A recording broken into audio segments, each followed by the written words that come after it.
Tally Prime की इस video series के आज के अध्याय में हम आपको बताएंगे लेजर्स को ऑल्टर और डिलीट कैसे करते हैं। तो आज के अध्याय में सबसे पहले हम देखेंगे किसी एक लेजर यानी सिंगल लेजर को ऑल्टर कैसे करते हैं। अभी हम गेटवे ऑफ टेली पर हैं। यहाँ किसी भी ऑप्शन का उपयोग करने के लिए उसे सिलेक्ट करना होता है। उसके 3 तरीके हैं। पहला, अप या डाउन एरो कीज से उस पर जाएं और एंटर प्रेस करें। दूसरा, माउस से सीधे उस ऑप्शन पर जाकर उस पर क्लिक करें। और तीसरा, आप यहाँ देख रहे हैं सभी ऑप्शंस में एक अक्षर कैपिटल और बोल्ड है और उसका कलर नीला है। दरअसल ये अक्षर उन ऑप्शंस की शॉर्टकट कीज हैं। चलिए आगे बढ़ते हैं।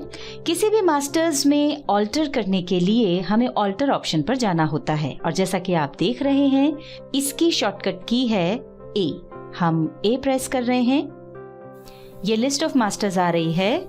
हम लेजर्स में ऑल्टरेशन यानी कि बदलाव करना चाहते हैं तो यहाँ से हमें लेजर सिलेक्ट करना होगा। देखिए ऐसा करते ही लिस्ट ऑफ लेजर्स आ गई है और इस लिस्ट में सभी लेजर्स के नाम दिखाई पड़ रहे हैं। आप जिस लेजर को ऑल्टर करना चाहते हैं उसे सिलेक्ट करें, जैसे कि हमने सप्लायर अशोक ट्रेडर्स को सिलेक्ट किया। ये देखिए लेजर ऑल्टरेशन विंडो आ गई है। इसमें लेजर बनाते समय आपने जो भी डिटेल्स दी होंगी वो दिखाई पड़ेंगी। यहाँ से आप नाम, ग्रुप, मेलिंग डिटेल्स या ओपनिंग बैलेंस इत्यादि जिसमें भी चेंजेस करना चाहें कर सकते हैं। हम मेलिंग डिटेल्स में कुछ चेंजेस कर रहे हैं।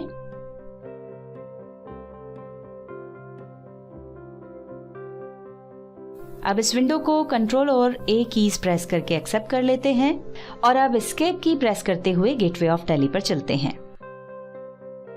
अब आपको बताते हैं कि किसी लेजर को स्थायी रूप से कैसे समाप्त करते हैं, यानी उसे डिलीट कैसे करते हैं। उसके लिए भी आपको ऑल्टर में ही जाना होगा। ये अभी हम गेटवे ऑफ टेली पर हैं।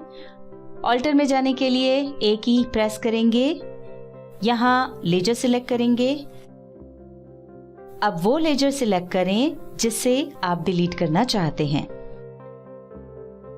ये देखिए लेजर ऑल्टरेशन विंडो आ गई है। इस स्क्रीन पर ऑल्टर और डी एक साथ प्रेस करें। एक छोटी विंडो आएगी जिसमें आपसे पूछा जाएगा कि क्या आप इसे डिलीट करना चाहते हैं। यदि हाँ तो Y या एंटर प्रेस करें और यदि नहीं तो N प्रेस करें। यहाँ पर एक महत्वपूर्ण बात ध्यान रखें कि जब आप किसी लेजर में कोई ट्रांजैक्शन कर लेते हैं, यानी किसी लेजर को लेकर कोई वाउचर एंट्री कर लेते हैं तो उसे डिलीट नहीं किया जा सकता। ऐसी स्थिति में ऑल्टर और डी प्रेस करने पर भी डिलीट का कोई मैसेज नहीं आएगा। यहाँ हम इस लेजर को डिलीट करना चाहते हैं इसलिए एंटर प्रेस कर रहे हैं। देखिए ऐसा करते ही हम लिस्ट ऑफ लेजर्स पर आ गए हैं और हमने जो लेजर अभी डिलीट किया था वो अब यहाँ पर दिखाई नहीं पड़ रहा है। हमने आपको लेजर ऑल्टर और डिलीट करना सिखा दिया है। इसके बाद हमें ध्यान आया कि हमने बैंक के 2 लेजर्स बना रखे हैं। इनमें से एक स्टेट बैंक ऑफ इंडिया का है। इसका नाम और ग्रुप दोनों ही सही हैं, पर दूसरे बैंक का नाम बैंक ऑफ इंडिया ना होते हुए बैंक ऑफ महाराष्ट्र है और इस बैंक से हमने सीसी लिमिट ली हुई है, यानी ये लेजर बैंक अकाउंट्स ग्रुप में ना होकर बैंक ओसीसी अकाउंट ग्रुप में होना चाहिए। तो एक तो इस लेजर में ऑल्टरेशन कर लेंगे। इसी तरह हम 2 करेक्शन और करना चाहते हैं। पहला तो ये कि हमने अपने कस्टमर सुरेश एंड कंपनी का लेजर सन्ड्री क्रेडिटर्स ग्रुप में खोल लिया था, तो उसे ठीक करके सन्ड्री डेटर्स ग्रुप में करना चाहते हैं। दूसरा, प्रोप्राइटर्स कैपिटल अकाउंट का नाम छोटा करके सिर्फ कैपिटल अकाउंट करना चाहते हैं। हमने ये सभी ऑल्टरेशन कर लिए हैं। आप भी अपनी कंपनी में इन गलतियों को ठीक कर लें। तो दोस्तों आज के अध्याय में बस इतना ही। धन्यवाद।